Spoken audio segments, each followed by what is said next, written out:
Hi guys, Paul Pluta channel. Today doing paid reviews. And this is paid review JU46 and wristwatch check Patek Philippe world time. The definitive world time as mentioned by Tim Mosso. Okay, JU46. This is for Anil, and Anil says, "Hey Arch, I paid you yesterday for email advice. I want to buy my first nice watch. I have a budget of £2,000. That's $2,500 US, about 36.50 Aussie dollars. I don't mind buying used. I have very small wrists. I was thinking of a Rolex Datejust or Day-Date, but my style is quite conservative, so the Tank Solo seemed perfect. This history, the look, the brand, etc. Until you ripped it another arsehole. Is it that bad?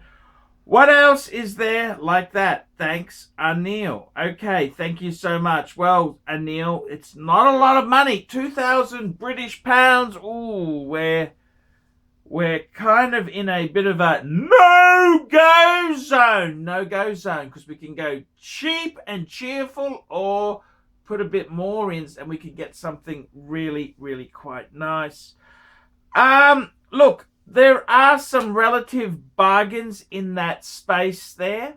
One watch that does come up, which is a non-Rolex recommendation, around about that sort of price, you'd get a very nice, not the Omega Speedmaster Man on the Moon. No, probably need a little bit more, but you would get the reduced, the Omega Speedmaster reduced. It's an automatic, and that's quite a lovely watch on a bracelet. Lovely Omega. Yes, I know it's using an ETA movement, but it's that's quite a nice watch for a smaller wrist. Okay, what else would I recommend there? Look, around that price point there's a couple of really good offerings. If you've got smaller wrists, you really can waltz into some magic buys.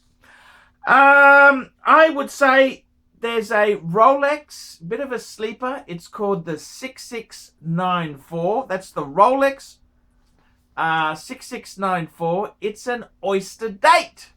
Now, this watch was actually the #1 seller in Hong Kong and Singapore in the 80s. That's correct. It's a manual wind Rolex, so it keeps the price down. It was sort of the base model, and they're quite plentiful. They're kind of now, they're a bit kind of, the Hong Kongese and the Singaporeans are very, very fashion conscious. They wouldn't be caught dead wearing it, but it's a great bang per buck. I think the Oyster Date 6694, 4-digit, which means it's plastic. It's a plastic. When I say plastic, we're talking about the crystal, the glass, or the plastic. And even Patek used to use plastic at a certain point. You know, they with technology, they went to sapphire crystal, the glass. 6694, it uses a 19mm bracelet, so it's good for a small wrist. It's bread and butter Rolex, really. 6694. I always liked them. I think if you get a nice one of those, that's a pretty cool watch. Okay, if you want to go a bit later, I'd go to the Rolex, the 34mm Air King. The 34mm Air King. What's that? That's a 14000. Sapphire crystal, automatic, no date. It's kind of very, very well regarded watch. That's a nice sort of thing. You may need to put a bit more money in. We may be a bit low on funds there. Then they've got the double one for 000. The double one being a little bit more later, a bit more expensive. Look, I would say myself, Rolex Omega. There's some good buys out there. There really is good buys. And when you move into something like Patek Philippe, there's models like the 3919, which is a 33 mil. It's not actually an enamel dial, but it's almost like an enamel dial. It's beautiful. The enamel dial version, email. It's French for be fucking careful. It's the 3919 is great. That was my first Patek Philippe, and they used the 215 movement manual wind. Very, very. That movement's still used in many manual wind Pateks today. It's a great watch, and because they're a little bit smaller, they're a relative bargain. That's correct. So there is good pieces. First good watch. I would say really. I think the Omega Reduced is kind of cool. It's kind of cool. You know, it's a very cool watch. They've still got a fairly good following there. You'd always kind of get rid of it. They're not huge money, but they're kind of funky. Some of the Rolexes are cool. Some of those Rolexes, the Air King or the Oyster Date 6694, they're great buying, cheap and cheerful. Now you haven't mentioned the size of your wrists there, but you mentioned the Tank Solo. Look, the Tank's Cartier is becoming an anomaly. It's really, since Richemont has fucked the company up. I used to love Cartier. I love Cartier. And I still think for a woman, Cartier is a good brand. But for a man can't wear Cartier. Can't wear Cartier. The Tank Solo, I'm not a big fan of the Tank Solo. You know, they had steel ones, they got gold ones, they got steel backs on them. Ooh, that was nasty. How they did that, it just has cheapened it a bit. So, Cartier itself there, it's just become a nasty anachronism for a fashion brand. That's really what's happened there. Is it that bad? Look. It's more of a woman's watch than a man's watch. Cartier's fucked it, okay? I'm sorry to say this to you. Cartier has fucked it. I don't think I would recommend Cartier. I used to love Cartier. I loved Cartier. I thought they were cool, man. I really did love Cartier.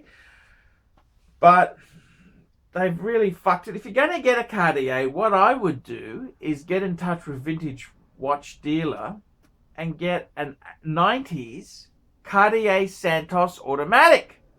So this is way before the Cartier Santos 100 series. Get a automatic Santos. Now they just use an ETA movement, but they were actually quite a decent watch. In the 90s, they revised the bracelet, slightly more chic, which I think was nicer. Yeah, they're actually pretty good bang per buck. So if you must go Cartier, go for a Santos automatic. Yeah, that's what I would do. They actually are great buying. They're actually good buying. I love them myself. I had a number of Santos. They had the Panther they had a little bit different design, but the Panther was quartz based. And then they had the Cougar. The Cougar was a circular Panther. And you could with the Cartiers, the Panther and the Cougar, you get one stripe, two stripes of gold, or three stripes of gold in the two-tone. They were quite tastefully done. Yeah, they were cool. Cartier, they've got a smaller wrist. That's what I'd be going.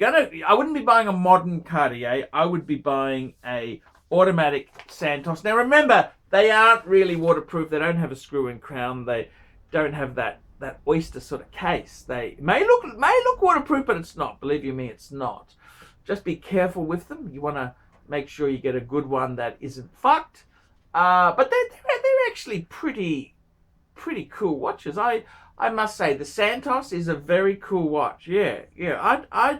It's called the Santos Gelby. Santos Gelby. That's the shape there. 90s Cartier. Cartier came out late 70s. That's the Santos. Santos came out. Cartier's been making. They're rumored to have made the first wristwatch, 1910ish, sort of 1912 sort of period. But the Santos, it came out late 70s. That's when they launched, which was named after that Brazilian aviator he was apparently he asked for a watch so he could fly and tell the time. So yeah, it's if you're going to go Cartier, that's where I'd go. Bargain. So £2,000, $2,500 US to spend. Not a lot of money, but there are some good bargains, especially if you have a smaller wrist. It could be a bit of a godsend. So yeah, very, very interesting indeed. I'm Paul Pluta. This has been a paid review. Remember, guys, like, subscribe, tell your friends. And don't forget, guys, paid reviews, $50 US. It helps me stay full-time because man cannot live on Google Ads alone. Man cannot live on Google Ads alone. So, guys, help us out. Like, subscribe, tell your friends. And until next time, ciao, fuckers!